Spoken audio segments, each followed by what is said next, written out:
In the St. Peter are closed. Too much traffic yesterday slowed down the cleanup process. About 130 National Guard members are on active duty in Comfrey and St. Peter, and some of those are staffing the roadblocks. 2 people are dead because of the tornadoes, a 6-year-old boy and an 85-year-old man. 2 people are still hospitalized. They are in the critical care unit of the hospitals down in Mankato. Now it's time to go back to Amelia Santinello, live in St. Peter. She has an amazing story of survival to tell us about. Amelia? That is right, Don. Now, if you saw the movie Twister, you probably remember that unbelievable scene where a cow was just picked up by a tornado. Well, at a farm near New Ulm, film met reality. WCCO's Esme Murphy has our report. This is what it looked like in the movie, a cow hurtling overhead along with all the other debris. But for Dean Schneider and his 2 oldest sons, life imitated art. And pretty soon all the pieces of the barn came by, and I literally saw a cow fly by, blow by. The Schneiders were way out in this field when they saw the Twister coming. They were hoping to make it to this bunker for safety, but they couldn't. So instead, they had to cling to these bricks, hoping they'd make it through. Then we knew we were in trouble. As the 3 huddled against the bricks, the tornado chewed up and spit out their dairy farm. It was then they saw the cow fly, and Dean wondered if this was it. That's when stuff started to hit us. Schneider suffered a gash to his head, Matt a minor neck injury and scrapes. Miraculously, Matt was barely hurt. 70 of their cows were killed. Their farm is destroyed, but they are grateful. Somebody was looking out for us, because there's no way we should have made it, like that. Esme Murphy, WCCO 4 News. The Schneiders are calling their survival a miracle. They live very close to Hanska, where an 85-year-old man died because of the tornado. And there's very extensive damage throughout that area, as there is extensive damage here in St. Peter. Now, as we told you at the top of the hour, the cleanup effort is on the way, and leading that recovery effort is the city's mayor. And Kathy Wurzler joins us now with him. Kathy? Well, Amelia, with us right now is Mayor Jerry Hawbaker. Did I get that right? Mayor St. Peter, we appreciate you joining us here. It's a horrible night. Thanks for coming out. I'm curious, folks are saying now it might take 5 years to rebuild your town. What do you think of when you hear those estimates? 5 years seems like a long time, but with this type of devastation, repair will start immediately, probably within, just a few days, but it will take years to recover from this. Now, I know that FEMA officials are here in town, Federal Emergency Management Agency folks, and of course other state folks are also assessing damage. When might we see some preliminary damage estimates? I would say towards the end of the week. Now, we're seeing some tape here, Mayor. This was a community meeting that was held earlier today about 2 o'clock at the First Lutheran Church. What are folks saying? What are their biggest concerns? Right now, it's just getting the word to them. A lot of them don't know the telephone numbers to call yet for special needs, like to help get trees out of their yards and so forth. And we have telephone numbers for everything. But if you're in doubt, call our city hall, and they can direct you to call the right number for just about anything. Grand Forks Mayor Pat Owens, of course, was kind of in a similar situation to yours with flooding, though, last year. And I'm curious, when we talked to her, she said, there's absolutely nothing in the mayoral manual that tells you how to deal with something like this. Where do you start? Well, that's true. You have to have a good crew in your city, from the city administrator right on down, and you just start using their talents. And other towns are so cooperative I don't recall that we had to call a single town on our own. They called us and wanted to know if we needed help, and there's just too many towns to mention that have pitched in with trucks and squad cars and extra officers, and you name it. The help has been fantastic. When's it going to sink in, though, for folks, though, that this is going to be a long-term situation here in St. Peter? Probably in another 2 or 3 days. We're still kind of a little bit in shock now. And there's a lot of cleanup being done, but even after all the debris is cleared away, they're going to look at their houses, and that's still going to look the same as essentially that it does right now. And then it's going to take time. Mayor, thanks so much for joining us. Go get warm. Thank you very much. Amelia, back to you. Okay, thank you very much, Kathy, and thank the mayor for us, too, for standing in that rain. That is it for now from St. Peter. Let's go back to Don in the studios. Don? Yeah, we want to give out some of those telephone numbers that Mayor Hallbacher was talking about one more time in case you have some home video, of course, of the spring twisters that we could air. Okay, we've got most of our stuff out of the house and just kind of assessing the damage now. Yeah, I see there's tarps everywhere in your whole neighborhood here, and about 2 square miles of tarps. If you look up and down the streets, you just have to be pinching yourself every time to wonder whether or not you're awake. Each morning it's that, you know, we're staying over in Mankato and you look out there and it's okay and it's like, this can't be happening. It's real difficult. Did you ever see the movie Twister? Yeah, I don't think I'll watch it again. Made a big gain today, a real big gain. Yesterday it was the windows, you know, try to seal the roof. Today it was getting rid of this stuff. Despite the weather, you guys have been able to put a pretty good dent in it. Oh, yeah.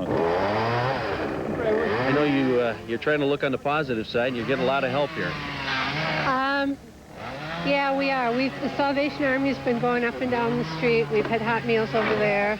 We ran out of toilet paper this morning. All the little things sometimes can be a problem, huh? We didn't think about. That's the first governor of Minnesota, John A. Johnson's home. They're going to try to restore it. A lot of governors originally came from this area. The home of 5 governors, the state of Minnesota. And right up and down these streets, you see some of these stately homes like the one you mentioned. Most of them were built turn of the century? Turn of the century. The history of this town is gone. These older houses along here, you know, they're 80, 90, 100 years old. They're Victorian-style houses, and they're gone, basically. Yeah, those are the kind of things that you might be able to rebuild something that's close, but not the way it was. Not the way it was, no. And like I said, you know, the trees, the 90-foot pine trees and the beautiful maples and everything, it's just gone. There's so many people here that are helping that it's unbelievable. And it's all well coordinated. You wouldn't believe how it's everybody, you don't even know who the people are, and they're coming in and they say, what can we do? And they just go at it. If we lost everything and we still had the family, you know, we're the richest people in the world. You know, the last time St. Peter was struck by a tornado 129 years ago, and that explains why so many of the historic homes that we mentioned escaped the damage back then because they weren't even built yet. Right. But St. Peter was originally the state capital of Minnesota before some finagling with the legislature in the mid-1800s. So one of the residents down there said, who knows, if things would have been different way back then, we would have been talking about perhaps Mankato being Minneapolis and St. Peter being St. Paul, and maybe even more people could have been affected by a storm like this. It's hard to see your history and your future wiped out at the same time. But at the same time, incredible resilience by these people. Every one of them managed to have a smile on their face somehow, some way. Yeah, you know, and the devastation is incredible. Stages. Let's just hope that they are able to keep it all together. The only thing I could compare it to is when you see the pictures of Nagasaki and Hiroshima, it looked like that. Looked like a bomb had been dropped. Right. Well, you know, if you want to help, there are some things these folks need. You heard them. They said they're out of toilet paper. They need water. Landscapers, 120-year-old maple trees gone. If you want to help, the Red Cross is accepting donations. Now, the toll-free number is 1-800-HELP-NOW. In Brown County, more than 200 farms were blown away on Sunday. And as Lillian McDonald reports, even full insurance won't be enough to pay for what a family has lost. Is that 8 feet or what's that? Like many farmers in southern Minnesota, Lon Alness is counting on neighbors to help him raise the roof after tornadoes nearly took away his family's farm. Actually, I was glad the wall came down because it opened it up. Otherwise, the electricity was off, all the fans quit working, so the pigs had air. You know, otherwise they would have suffocated. Pigs mean profit for hog producers like Lon, but in Brown County, tornadoes blew away something most city folks won't miss, even after they've recovered from Sunday's storms. People are still going to find meat at the counters and things like that, and, you know, and we're probably a small part of the chain, but, you know, it's still, it's our livelihood just like anybody else lives in town that has a job. You know, it's devastating. Fields are littered with tin stripped off silos. Tractors won't budge. Piles of grain meant for market can't be cashed in. And wet weather adds insult to injury. Like most farmers in this rural community, the tornadoes were double trouble. Not only did they lose their homes, but they lost their jobs. Dean and Lori Schneider live here on this dairy farm. Everything gone in an instant. Farmers were supposed to start fields in 3 weeks. Another season for growth, unless you're a small farmer, tired of tornadoes, taking away everything you worked for. That might be it. You know, he might call it quits. You know, maybe somebody else will do it, but it's hard to say, especially when you're the older farmers that have farmed, you know, and have older facilities. It's like, do we feel like starting all over again? Near Hanska, Lillian McDonald, Minnesota 9 News. And before farmers decide to walk away from homesteads, they are encouraged to call local agencies for help. Questions about sanitation, food, safety, financial, and emotional support are available at county extension offices. Well, the weather is once again causing problems all across the state. Right now we're going to turn to meteorologist Sam Scammon for a first look at what's going on weather-wise. Sam? From tornadoes to heavy... Starting with Amelia. Well, Don, you know, you reported on this unbelievable damage yesterday. Our photographers took video of this. I've read about it in the newspapers. I've seen pictures. Now, I have been here for a day, and I can tell you that nothing compares to the reality of this devastation. Everywhere you go, devastation. Houses no longer homes. Trees uprooted. Yards covered with debris. But perhaps what was just as noticeable today and impressive, the number of volunteers who showed up. Everywhere you look, despite heavy rain, even torrential downpours at times, people pull together from all over the state to help those they may never meet. Volunteers of all ages. Then there are the victims. Still hurt from the devastation, but who saw a little glimmer of hope today between the volunteers and insurance company representatives who came around to help out financially. It is cold tonight in St. Peter, and it is wet here and in other surrounding areas that were hit by the twisters. But many folks are still sticking close to home despite not having heat or electricity. For more on seeking shelter, we're going to go to WCCO's Frederica Freiberg, who is here in another part of St. Peter. Fred? That's right, Amelia. At latest count, the big shelter here in St. Peter, with capacity for more than 100 people, is serving fewer than 30. So it seems that people who are able to stay in their homes, unlike these unfortunate folks here, are toughing it out. As darkness closed in, a familiar sight in St. Peter is the glow of candlelight from homes without power. Folks here worked through the cold rain all day, using every bit of daylight to keep on cleaning up. Would you folks care for a hot meal? And as they worked, mobile canteens scoured the neighborhoods for the hungry and cold. And what kind of work has it been in this kind of weather? Pretty miserable. Everybody's wet and cold, but nobody goes home. Hot Meals on Wheels arrive. I have never seen one this bad, a tornado, before like this one. At the St. Peter shelter, people who just cannot stand the cold come in from it at the old St. Peter Hospital. And I like it because their floors are heated. They give you free candy bars. 12-year-old David Jorgensen has spent the last 2 nights on a cot at the shelter with his parents. The hardest thing is while we're here, we keep thinking about our house. And that is one of the problems for people going to the shelters. They hate to be away from their homes. But the Red Cross says that often disaster victims take several days before they finally decide to seek shelter. Now, as for the power situation here, tomorrow, we understand, will be the big push now that some of the debris has been cleared. Utility companies will descend on this city. They'll start building new power poles and stringing new lines. Amelia? Well, Fred, that's certainly good news, because if tomorrow's another day like today, it is freezing out here. To find out what the weather's going to be like tomorrow, let's go to WCCO's meteorologist, Mike Fairborn. Mike, what is it going to be like? Well, Amelia, it's going to be another cold, raw day. We'll start out by showing you what the temperatures are looking like down there right now. They're in the mid-30s for the most part, a few dropping into the low 30s, but we still have a 39 at St. Peter and a 39 in the Fairmont area. As far as the forecast is concerned, we're going to see some snow overnight tonight, anywhere between maybe 2 to 3 to 5 inches, maybe in the western locations, maybe out around Cortland and Comfrey, and so there'll be that to contend with. Highs of only 35 to 40. I think the flurries will end by around noon. Winds out of the northwest, though, at 15 to 25 miles an hour. It's not going to make it a very pleasant day for trying to get out and get any cleanup work done down there. Good news is the extended outlook is bringing a warm up and some sunshine for the weekend. Okay, thank you very much, Mike.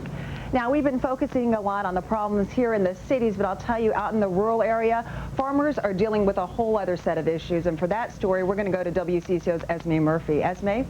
Amelia, they don't have an official count yet, but at least an estimated 250 farms are badly damaged, if not destroyed. And one of the results of that is that you actually have livestock running wild in the countryside and even here in town.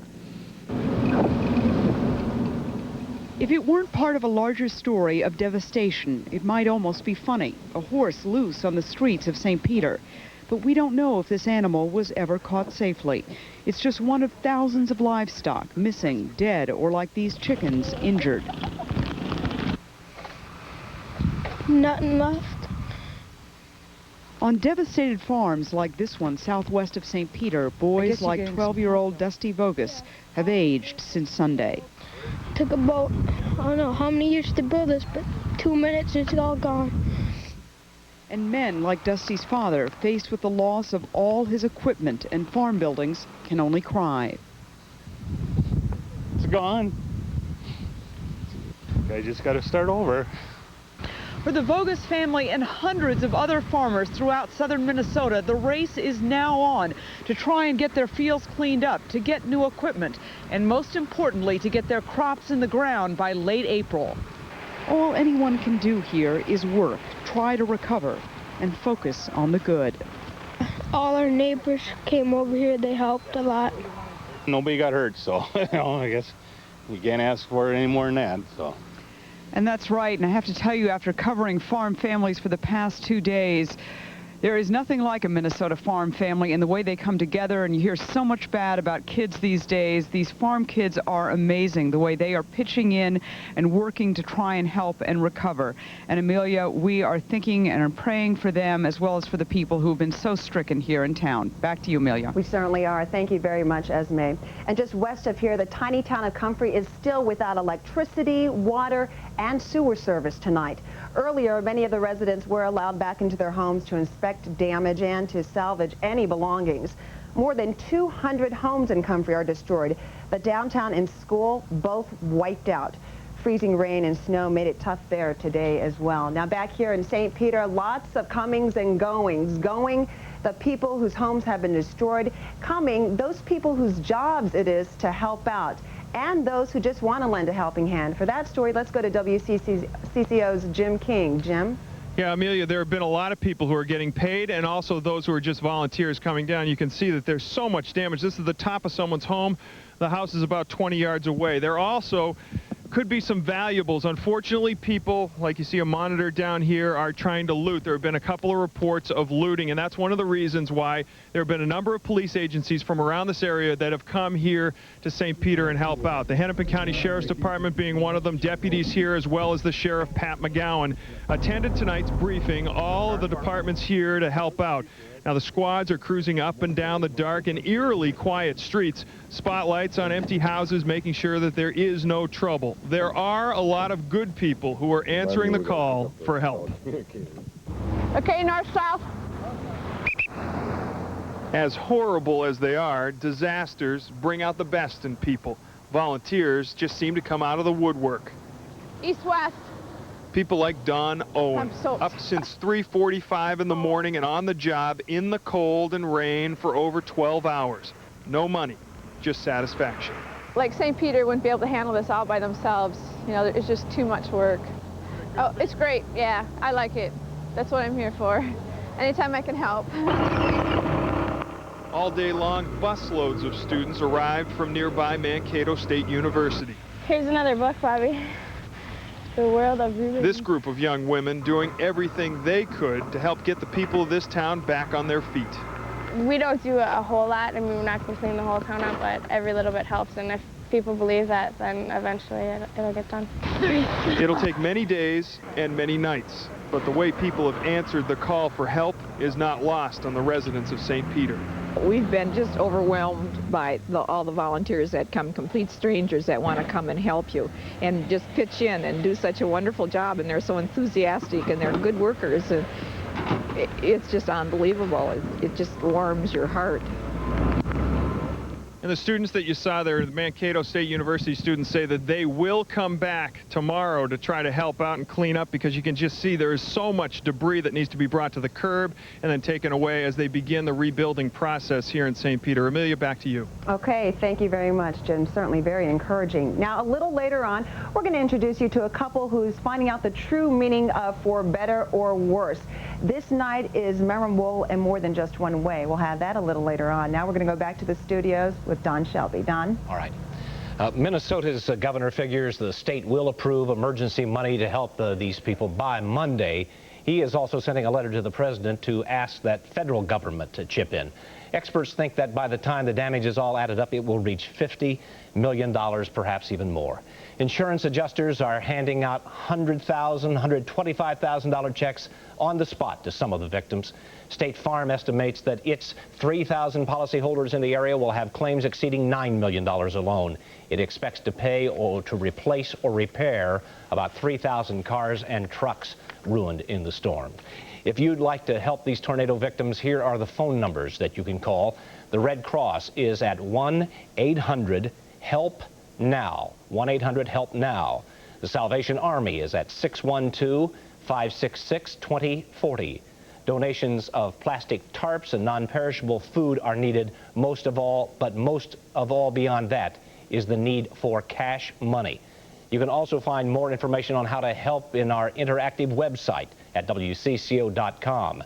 Many people are using a special section there to trade the latest information on damage and cleanup. Some are looking for and then finding information about victims of the storm.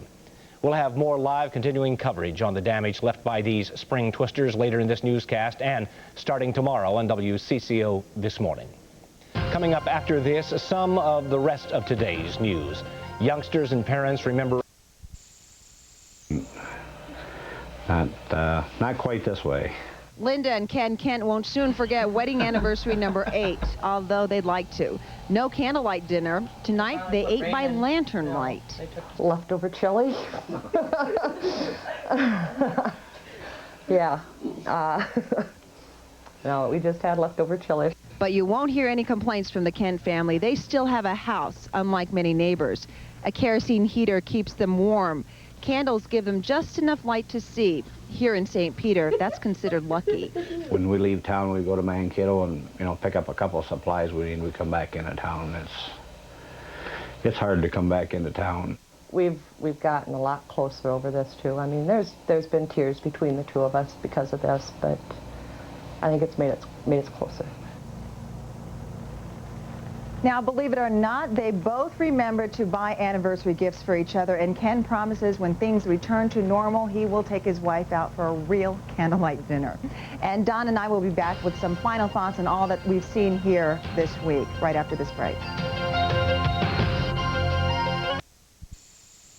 One of the things that I found when I talked to people here is that no matter how hard we tried, no matter how valiantly the journalists worked, the photojournalist pictures were on our air, it doesn't begin to tell the story of how badly these towns are hurt.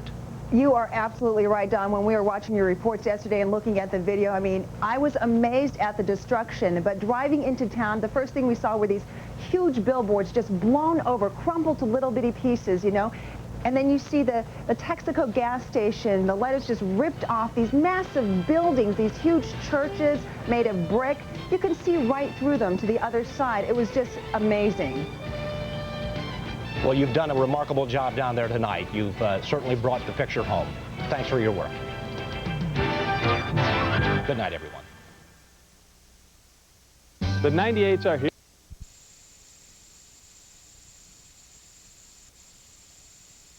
The cleanup process after the spring twisters. Senator Paul Wellstone says President Clinton has declared several tornado-damaged counties disaster areas. Auto and homeowners insurance claims are expected to top $50 million. Power is expected to be back up for half of St. Peter by the end of the day, but it could take weeks until the entire city is up and running again. And the St. Peter High School is destroyed, so classes won't be held there until next fall.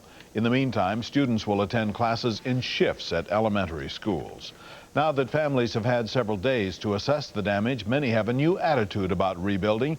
WCCO's Chris Ottson joins us live from St. Peter with that story. Chris? Well, Bill, we had snow all morning long, then that turned to freezing rain, and now finally it's drying out just a little bit, just misting a bit. But that's made things very difficult for cleanup crews once again. People have been working since the break of dawn this morning, trying to clean up, trying to still clear the roads of debris. But what's so amazing with this day is that people's attitudes are amazingly positive. You would be hard-pressed to find anyone complaining in St. Peter, even though for many it is justifiable. 3 minutes time, our life completely changed. So it did for hundreds of others, but folks are sticking to task, cleaning up, and even finding time to say thank you. So this is our way of letting the cars know as they go by that, hey, we really appreciate the help. The Breitenfelds have extensive damage to their home, but say it could have been worse if it weren't for their lucky charm, a clown named Chucky. And everything else up in the attic was just trash, but he lives, and he's only paper mache. Lifelong residents Elaine and Merton Kirby say they feel lucky for all the help they're getting. We had about 15 people helping us from all around. So while Sunday's tornado certainly changed people's lives forever, it hasn't dampened their spirits. The silver lining is I'm standing here talking to you, and that's all there is, and we're going to go on. Lots of people have been able to find a silver lining somehow.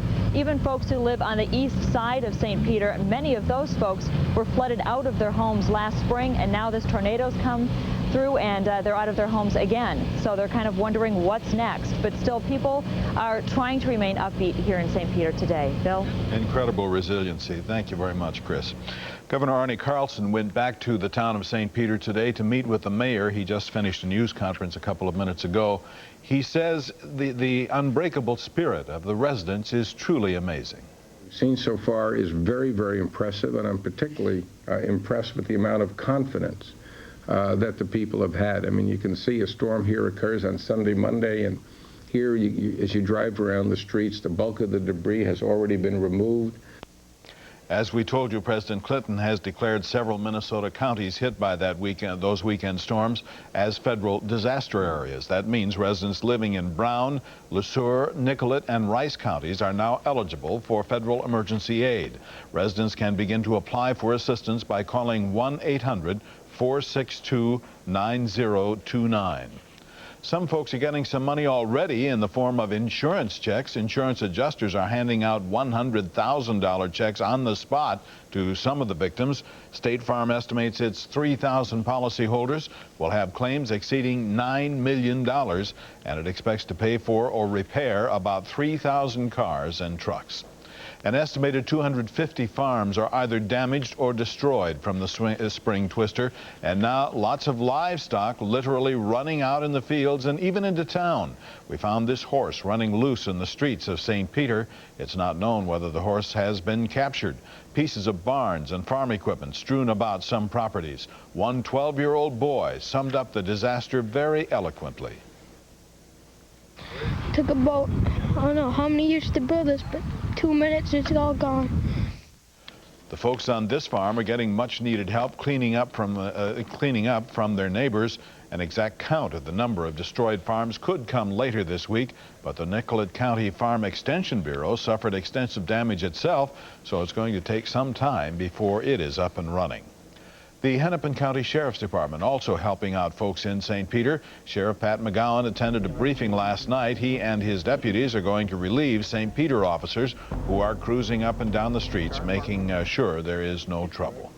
Twin City alumni from Gustavus Adolphus College can help the school clean up this weekend. Buses are tentatively scheduled to leave from Lutheran Social Services of Minnesota. That's located at 2485 Como Avenue in St. Paul. They'll leave at 7:30 on Saturday and Sunday. If you want to help storm victims, here are some numbers you can call. The Red Cross at 1-800-HELP-NOW or the Salvation Army at 612-566-2040. What they need more than anything are donations of money. Heavy wet snow blanketed St. Peter earlier today. Just how much did they get? Are they going to get any more? And the threat to that has prompted some urgent steps by the Minnesota State Historical Society. Some of these stately Victorian matrons withstood the storm surprisingly well, but others may not survive. After touring the damage this morning, experts with the Minnesota Historical Society were generally upbeat about the prospects for preserving the historic charm of this river town if decisions are made carefully. Everybody's still going through storm and insurance shock. Yeah. And unfortunately, too much is lost by those hasty decisions. But the prognosis is not all good, according to Charles Nelson, a historical architect. I think St. Peter's is gone. St. Peter's is gone. Yeah, I really do. That conclusion is all too obvious when you look at this once beautiful church, but it's still hard hearing it from an expert. One who thinks the same fate faces her Lutheran neighbor. That is very tough, yeah. Lost? Probably. John Johnson is one of 4 Minnesota governors from St. Peter. His former home suffered major damage, but its current owner thinks this could be an opportunity to restore it. Yes, it would be nice, and we'll, be able to get advice from the Historical Society. The Historical Society is eager to help residents preserve both buildings and contents, just as they did after last year's flooding. When the water came, people were not most concerned about the refrigerators were floating away. They were worried about family photographs and diaries and letters, and those are things that, with little advice, we can help people with that. There is, in fact, a lot of preservation expertise available through the Historical Society, and folks are urged to contact them with any questions. You can call them at 1-800-657-3773 or log on to their website. The address for that is mnshpo@mnhs.org. It's estimated that just the historic restoration costs will run to many millions of dollars. There's hope that there will be state and federal dollars available to help cover those costs. On to Kinchlow continues now our team report with the key to St. Peter's recovery. And it's really quite simple. Volunteers and lots of them. Rhonda. Paul, there's just this, we're standing here on the football field of Gustavus College, and as you can see, there's a lot of destruction left from the tornado. Plenty of destruction you can see on the campus as well. Believe it or not, classes will resume April the 14th. But today it wasn't time to talk about classes or football fields. It was time to thank all the volunteers for coming. Some people might be along on the trip that have done some disaster cleanup experience work before, and that's great. It's just a mess down there. In less than 2 hours, these volunteers will come face to face with the destruction left from the tornado that hit the city of St. Peter. Keep in mind how you would feel if you were in their place today. Armed with that advice, they're off. My wife and I just got done helping build a new church in Cottage Grove, and we've run out of projects, so this is our next project. General disaster like that, people just need help. I've never done this before. As the volunteers get closer to the disaster site, the scenery begins to change. Look at that. So does the weather. It's cold and damp in St. Peter, and the mood changes. Now the real work begins. Stay together as a group. The assignment is simple: help with cleanup. Volunteers span out across the city. St. Peter resident Dave Andros appreciates the help.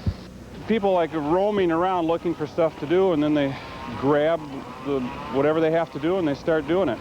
And it's really helpful, because otherwise, for one person to do it all, even on your own property alone, it just can be overwhelming. Meredith Wills lost her front porch windows in the storm, but the big picture window was untouched.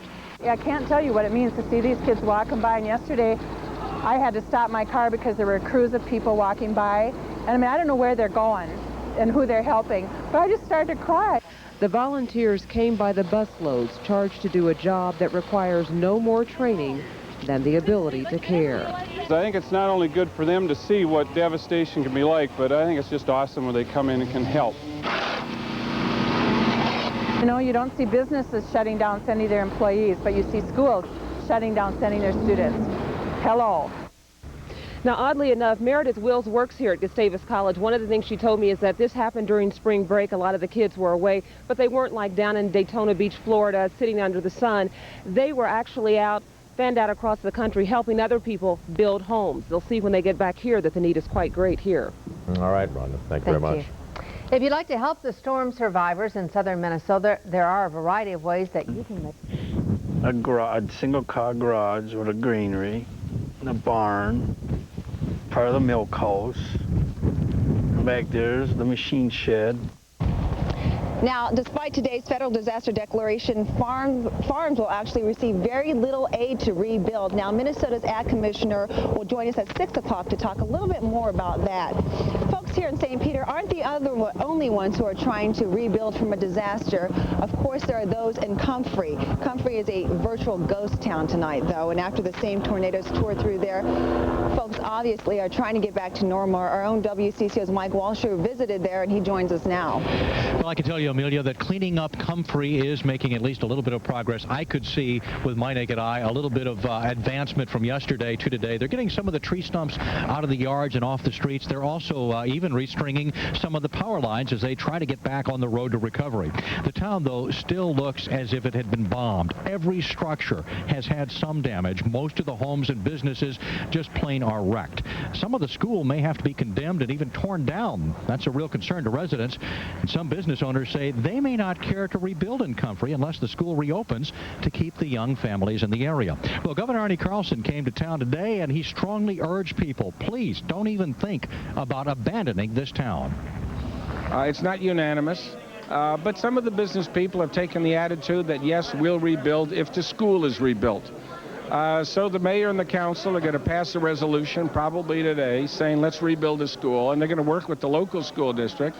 And if they approve, then we're going to be with them on it. And then slowly, but steadily.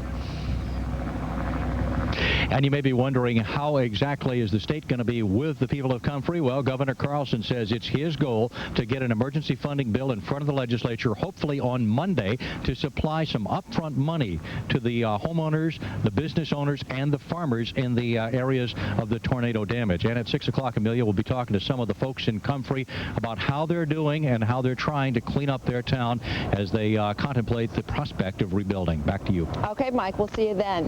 Now, help has really come from all over the state in forms of volunteers, money, food. Coming up a little later in the show, we're going to show you how restaurants are doing their part to feed these weary residents. Also at 6 o'clock, we're going to have a full hour of live team coverage on the towns desperately trying to recover from these spring twisters. Right now, we're going to go back to Don in the studio. If you'd like to help the tornado victims, here are the phone numbers you can call. The Red Cross at 1-800-HELP-NOW. The Salvation Army at 612 in the Twin Cities, telephone number 566-2040. Donations of plastic tarps and non-perishable food are needed. Most of all, money. Send money if you can. Alums of St. Peter's Gustavus Adolphus College can do their part to help the school get back on its feet. Cleanup volunteers can ride down on buses set to leave from Lutheran Social Services of Minnesota. That is located at 2485 Como Avenue in St. Paul. They will leave at 7:30 a.m. on Saturday and Sunday morning. Well, things are making a little progress down there. It didn't look like the snow that we expected to fall and really hurt them bad did not accumulate. Yeah. Just looking at a shot from our live eye in the sky of the devastation from high above, a bird's eye view for you. Before we wrap up here, we want to show you another way that residents are pitching in to help with this cleanup effort. An army travels on its stomach, even an army of volunteers. Cleveland restaurant owner Rick Gibbs loaded food into a trailer and headed on over. He and his cook set up a free food line at a downtown Banks drive-thru. Now, a Mankato restaurant even joined him in the cold, hungry workers ate up the hospitality. We served about 450 yesterday and probably almost 800 today. So a lot of help from a lot of people here, and they're all the heroes. Now, remember, a lot of homes here still don't have electricity, so people can't cook. So the townspeople are even invited to stop by and have some dinner. Also, the Red Cross and the Salvation Army are going around town and feeding folks. Now, coming up tonight at 6, we have a team of reporters working on an hour-long special on these spring twisters. We're going to take you to rural Hanska, and we're going to show you the tens of millions of dollars in damage at Minnesota farms. And at 6 o'clock also, St. Peter has lost something that can never be rebuilt. It has lost much of its history. We will show you the historical buildings that are now nothing but a pile of rubble. We're going to go back to Don Shelby now in the studio. Don? All right, Amelia, thank you very much. We'll be seeing you again during our hour-long coverage. plant management at the Capitol cited Eric for creating a fire hazard at his desk, and they were dead serious. So he's been spending the day cleaning up, last count, 3 barrels full of junk and counting. That's all. Next, how one community has turned into a ghost town. Plus, the twisters tear apart homes and the livelihoods of our state's farmers, and for many, it's financial devastation. A special 1-hour WCCO4 News starts right now. Amelia Santinello in St. Peter in just a moment. It has now been 3 days since the spring twisters tore through southern Minnesota, and life is slowly, ever so slowly, getting back to some kind of normalcy. Here's the very latest. President Clinton today declared 4 southern Minnesota counties disaster areas. The latest numbers show that 990 homes were damaged by the tornadoes. The roadblocks are starting to come down. The Minnesota Department of Transportation says it will reopen highways 169, 22, and 99 at 6 o'clock tonight into St. Peter. The highways have been closed since Sunday evening. Highway 258 at Comfrey, though, will stay closed. We have a team of reporters covering this story, so let's begin with WCCO's Amelia Santinello, who is live in St. Peter. Amelia? Don, when you look behind you, as you said, it's hard to imagine that things are coming back to becoming a little bit more normal. I have to tell you, it was snowing this morning, but that certainly didn't stop a lot of the volunteers and the residents from coming outside to pick up and begin cleaning up and rebuilding their lives. Now, the power crews have been working tirelessly. They're trying to restore electricity to these homes because there are a lot of them that don't have electricity, as we showed you last night. They're living by candlelight. Now, just an hour southwest of here in the town of Comfrey, the entire town has been evacuated. And the town has a population of about 425 people. WCCO's Mike Walsher went there again today, and he's back with us here in St. Peter. Mike? Well, Amelia, I can tell you they're making a lot of progress in Comfrey. In just one day, the proud people there and lots of volunteers have removed the trees and many of the stumps from yards and the streets. They're even starting to restring some of the power lines. You know, Comfrey celebrates its centennial next year, 1999. It'll be 100 years old. The question now, though, is how much of that town will rebuild to take part in that 100th anniversary celebration. For the third day since the twister struck, harsh weather hampered efforts to clean up Comfrey. This day, a strong north wind chilled workers. Karen Hillesheim moved here to escape the crime in California. Her family's garage blew apart in the tornado, but the house is still standing. She admits she's in shock. I just kind of feel, you know, like I'm walking through the Twister movie or something, you know, and I don't know, maybe it just hasn't hit me yet. You know, you're just trying to do what you need to do and get the house done and try and clean up, and then maybe later it'll smack you upside the head or something. Here on the main street of Comfrey, many of the businesses are destroyed. The grocery store, the drugstore, the hardware store, even the auto dealership. And some of the merchants have said they're not sure they want to rebuild here unless the school is rebuilt. The school sustained heavy damage, and part of the building may have to be condemned and torn down. Still, Governor Arnie Carlson, in his visit to Comfrey on Wednesday, strongly urged the city to pass a resolution vowing to work with the school board to repair and reopen the building. But I think what's interesting is the amount of confidence the people have and the amount of affection they have for their own sense of community. We're in Little Comfrey. 75% of the town has been destroyed. They have a lovely mayor, wonderful members of the city council, good town, and essentially they want to rebuild. But make no mistake, rebuilding Comfrey will not be an easy task. The damage to the grain elevator and to virtually every structure in town is that severe.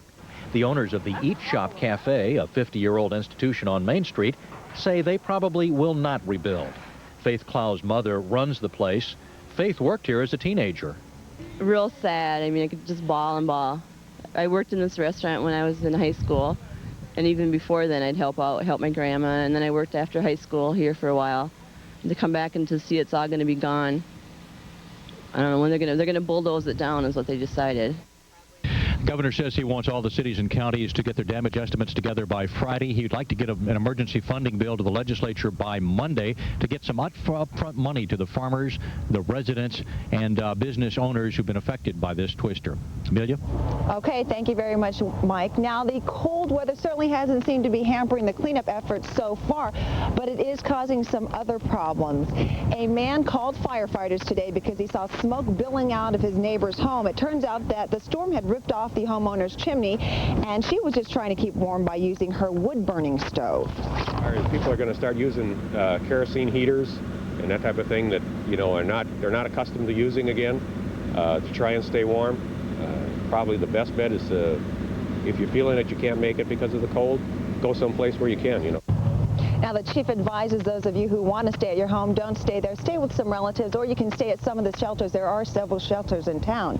The federal government is moving quickly to try to help these tornado victims. Today, President Clinton declared disaster areas in these counties: Brown, LeSueur, Nicollet, and Rice. Now, what that means is that businesses and residents will be eligible for grants and for some low-interest loans from the Federal Emergency Management Agency, and the Small Business Administration.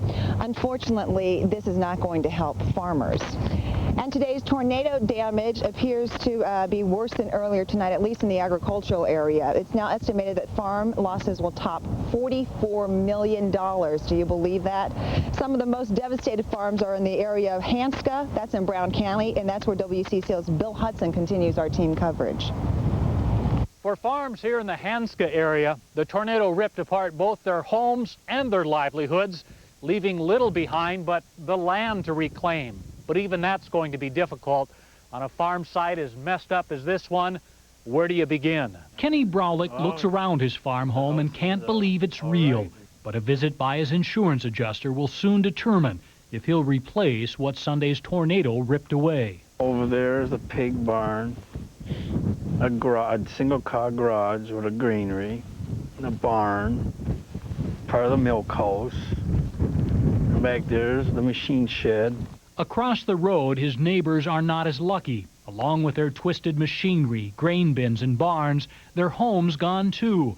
All but some jars of canned beans, mangled or missing. The twister's fury tore a swath so wide and long, it's now believed 300 farms were damaged or destroyed.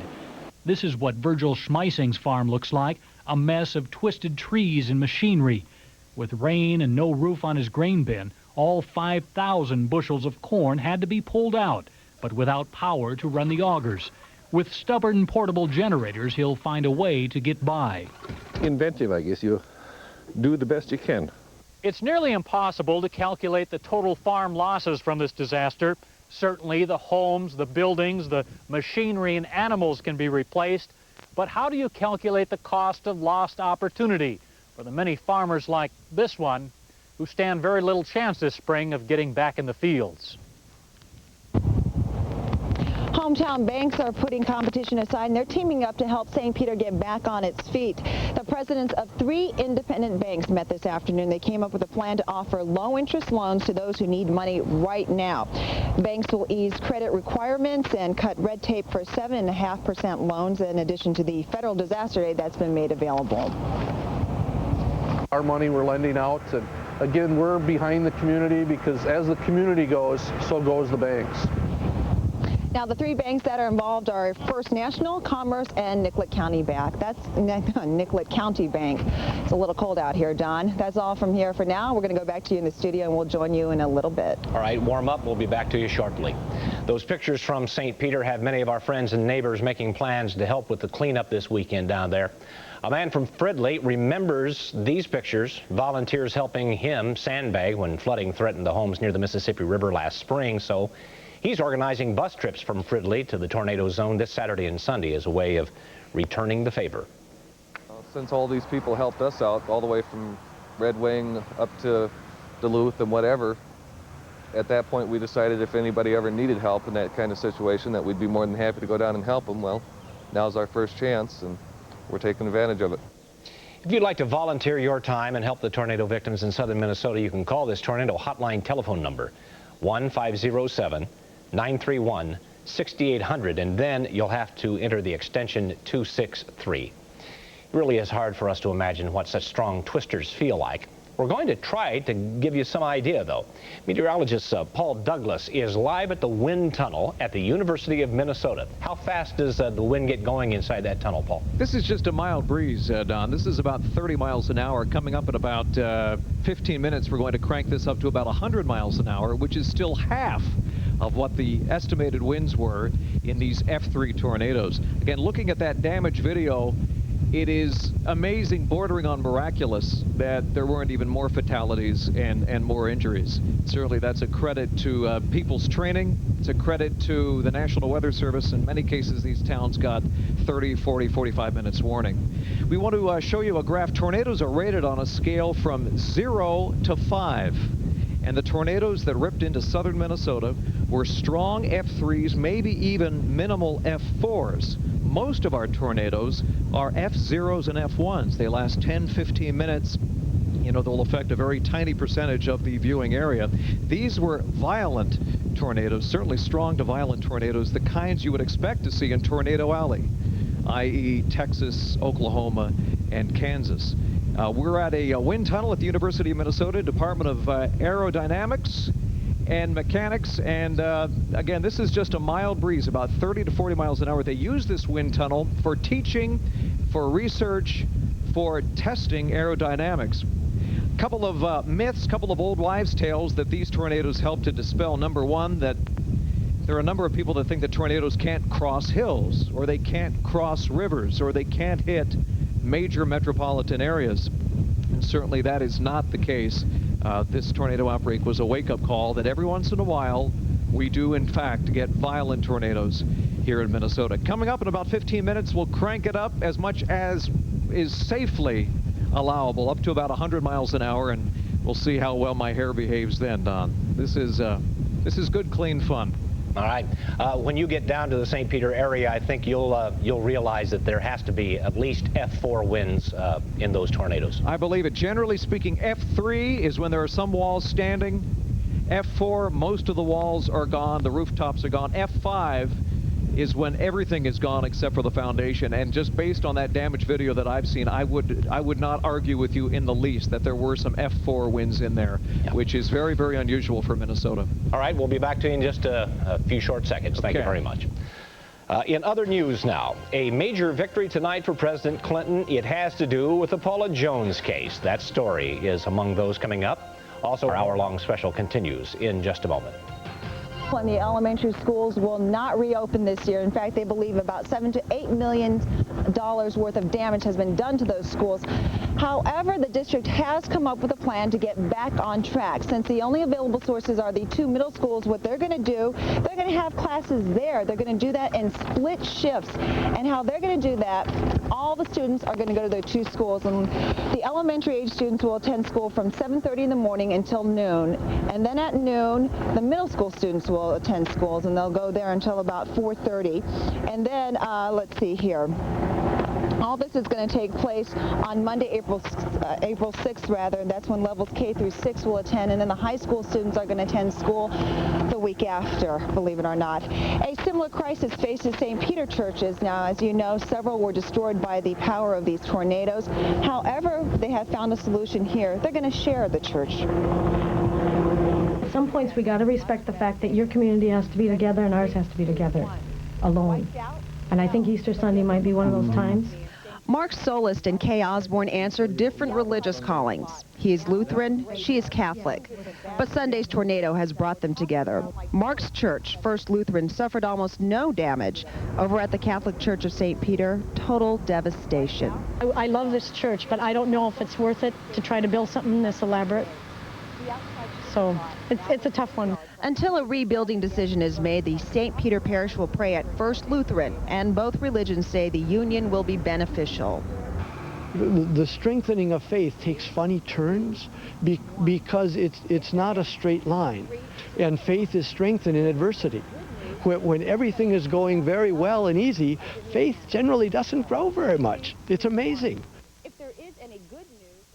Now, in just a few minutes, the Trinity First Lutheran Church will have its first service since the tornado. Now, since there's no electricity here, the minister tells everybody it's BYOF. That's bring your own flashlight.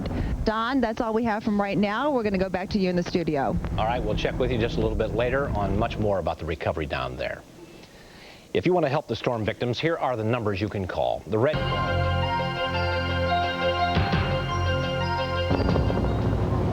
Welcome back to our hour-long special on the spring twisters. Now, St. Peter is one of the oldest cities in the state of Minnesota, and if you've ever been down here, you know that the town is just full of history, but most of that history is gone. For that part of the story, we're going to go to WCCO's Kathy Wurzer. Kathy?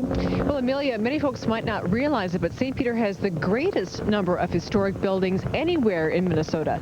13 buildings are on the National Historic Register, and unfortunately, many of them are damaged by the twister. Earlier today, State Historical Society officials came to town to see just how badly damaged St. Peter's irreplaceable history is. St. Peter's a place where history is cherished. It's a town well known for its historic architecture, carefully preserved over 145 years since the town was founded. But now, many of St. Peter's grand old Victorian ladies are in ruins. The stately brick mansions in shambles, pieces of history gone forever. It used to be the Central School, grade school, and built in 1871. Bob Wettergrid is a fourth-generation St. Peter resident. He's 76 years old and knows the history of St. Peter better than anyone. So it hurts to see his town, its history, so deeply scarred. Next to death. That's what it means. However, buildings can be rebuilt, new buildings, but lives can't be. Generations of St. Peter residents like Bob Wettergren went to Central School. The third floor used to be the high school. Now the third floor has been sheared off. Other St. Peter landmarks are also heavily damaged, and that worries and saddens State Historical Society officials. It's very difficult to put a dollar figure on damaged history because there's that emotional part of our history that you just cannot quantify in terms of dollars and cents. Well, Charlie Nelson, the state's Historical Society architect, tells me that he feels some of these buildings can well be saved if, and only if, expensive repairs are made. As a matter of fact, there's a $1 million request before the legislature from the Minnesota Historical Society, money that, if approved, could be used to repair some of these very important, very historic buildings. Amelia? Well, that certainly would be nice. Thank you very much, Kathy, for that report. I can tell you that one thing that's been a constant throughout the last 3 days here are the people's attitudes. You will be hard-pressed to find anyone complaining about their hardships, even though for many it certainly would be justifiable. The tornadoes have certainly changed people's lives forever, but they have not dampened their spirits. The Moss family's home is badly damaged. Still, they have found a way to say thank you to volunteers by tacking up a sign on the front of their home. It's the way that we can let the people know that are driving by that we appreciate all the help in the town, and I think I speak for all the townspeople, that it's overwhelming. And I can tell you this, Don, I mean, it's like that attitude is everywhere. Even today when we went to the school, the middle schools, they have 21 classrooms. You know, they're going to have to pair up with the elementary schools and the high schools. They have no problem. They look forward to it. They said this will be truly a learning experience, and even one of them said it will be an adventure. And if the people here in St. Peter have to depend on those positive attitudes to rebuild this town, and that's going to happen. Back to you in the studio, Don. Tell them more help is on the way, Amelia. Thank you. We're going to go check now with Paul Douglas. He's in that wind tunnel over the University of Minnesota. Now, still just a breeze over there, Paul? It's off for now, but it's about to go full blast here, Don. You know, there's absolutely no way for anybody to describe the terror, the trauma of living through a tornado, and there's no way to safely simulate 200-mile-an-hour winds. We're trying to put this story into perspective and give you some idea of what those winds must have been like, and trying to do it in a fairly safe environment. I'm at the University of Minnesota wind tunnel. Looks like King Kong's blow dryer here on end. And Ellen Longmire is over here. She's an associate professor here at the Department of Aerospace Engineering and Mechanics at the U, and she informs me that there is indeed a safe way to crank this up. This is going to take about 30 seconds. And go ahead, Ellen. We're going to start with no wind and build this up to about 100 miles an hour. Again, they use this for research, and scientists all around the country, all around the world, use similar wind tunnels to determine which materials hold up best in a high wind environment. So right now we're up to this would be about 30 miles an hour, and we're going to let this build. At some point you will not be able to understand a thing I'm saying. Right now we're up to about 50, 55 miles an hour. Okay, this is about, what, 60?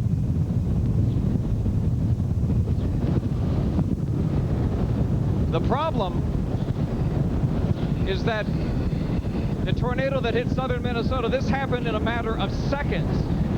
This is taking about 30, 35 seconds to ramp up. And it's difficult walking against this. Right now we're up about 100 miles an hour right now. And it's difficult to stand up. Okay, is that about it? Okay, I'm going to try to, okay. When a tornado strikes, it's not only the high winds, but a sudden drop in barometric pressure that causes houses to literally explode.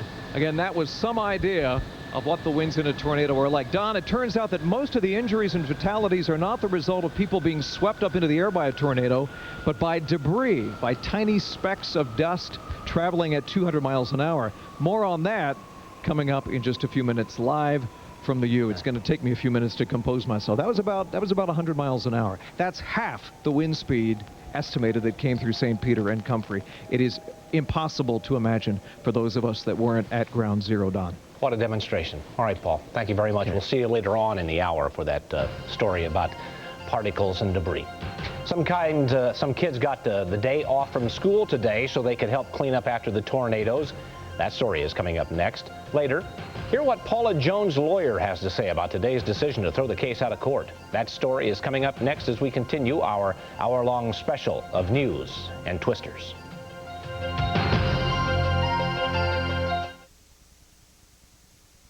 Kids, what do you feel like having? I want pizza. I want chicken. I don't. Wait, I want... Some of the businesses down here have been hit too, especially one that is known nationally. We have some shippable product. We're not totally wiped out. Wiped out? No. But the Alumacraft Boat Company in St. Peter has seen much better days.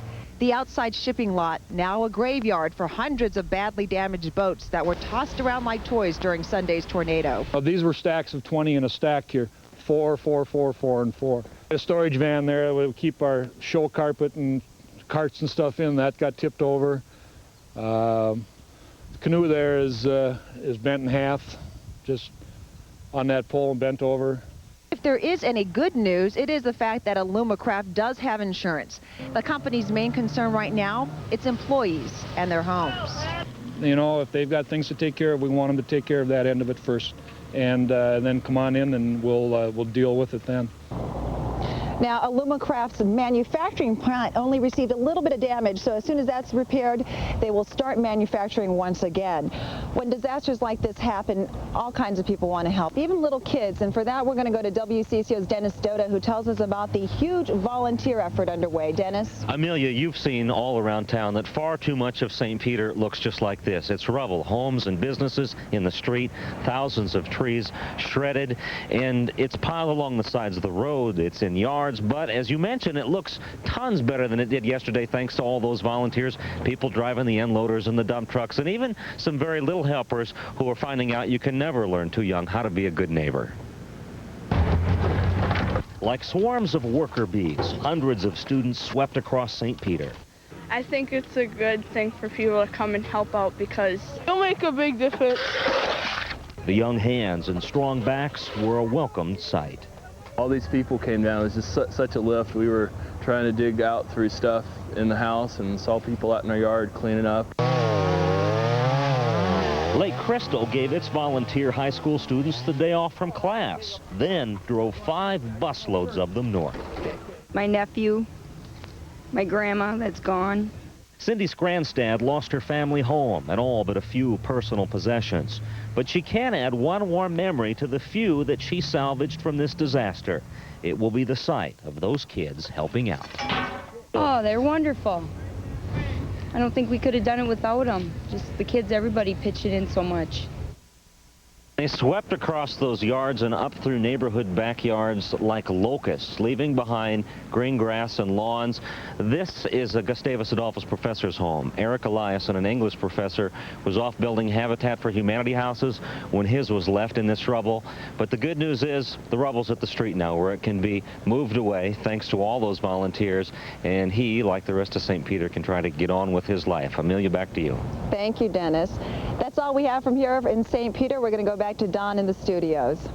All right, Amelia, thank you very much. Coming up, other news of the day, including why a judge would dismiss Paula Jones' lawsuit against the president.